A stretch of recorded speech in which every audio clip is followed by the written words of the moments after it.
സാമൂഹിക മാധ്യമങ്ങളിലൂടെ ദൃശ്യം പ്രചരിച്ചതിന് പിന്നാലെ യുവാവ് ജീവനൊടുക്കി. കോഴിക്കോട് ഗോവിന്ദപുരം സ്വദേശി ദീപക്കാണ് മരിച്ചത്. ദീപക് ബസ്സിൽ വെച്ച് ലൈംഗിക അതിക്രമം കാട്ടിയെന്നായിരുന്നു യുവതിയുടെ ആരോപണം. റീച്ചിന് വേണ്ടിയിട്ട് ഏതൊരറ്റം വരെ പോകുന്ന ഒരു സമൂഹത്തിലാണ് നമ്മളിപ്പോ ജീവിച്ചുകൊണ്ടിരിക്കുന്നത്.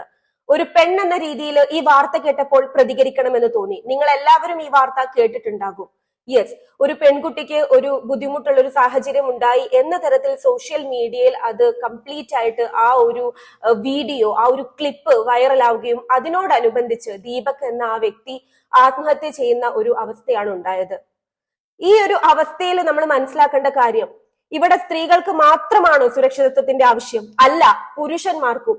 നിരപരാധികളായിട്ടുള്ള എത്രയോ പുരുഷന്മാര് ഇത്തരത്തിലുള്ള കാര്യങ്ങൾ അനുഭവിക്കുന്നുണ്ട്.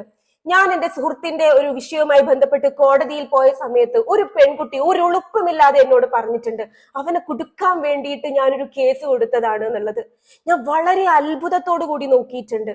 ഇന്ന് 6 വർഷങ്ങൾക്ക് ഇപ്പുറം ഇതാണ് ഞാൻ കണ്ടുകൊണ്ടിരിക്കുന്നത്. പ്രിയപ്പെട്ട ആൺകുട്ടികളോടാണ് പറയാനുള്ളത്, നിങ്ങളുടെ സുരക്ഷിതത്വം ഉറപ്പാക്കേണ്ടതായിട്ടുണ്ട്. ഇതിനു വേണ്ടിയിട്ട് രാഹുൽ ഈശ്വർ ഒരുപാട് സംസാരിക്കുന്നത് നമ്മൾ കാണാറുണ്ട്. പലപ്പോഴും അയാൾ പറയുന്നതിനെ നമ്മൾ ശരിവെക്കാതെ നിൽക്കാറുണ്ട്. ഒരു പെണ്ണെന്ന നിലയിൽ ഞാൻ പറയാണ്, അദ്ദേഹത്തിന്റെ വാക്കുകളെ ശരിവെക്കേണ്ട സമയം അതിക്രമിച്ചിരിക്കുകയാണ്. കാരണം ഇതിന്റെ പേരില് ഒരുപാട് നെഗറ്റീവായിട്ടുള്ള കാര്യങ്ങൾ നടക്കുന്നുണ്ട്.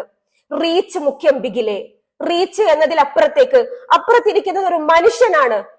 അയാൾക്ക് ഒരു കുടുംബമുണ്ട്, അയാൾക്കൊരു ജീവിതമുണ്ട് എന്ന് മനസ്സിലാക്കുന്ന സമയം മാത്രമേ ഇതൊക്കെ മാറുള്ളൂ. അതുവരയ്ക്കും നമ്മൾ എല്ലാവരും ഇതിനെതിരെ ശക്തമായി പ്രതികരിക്കണം.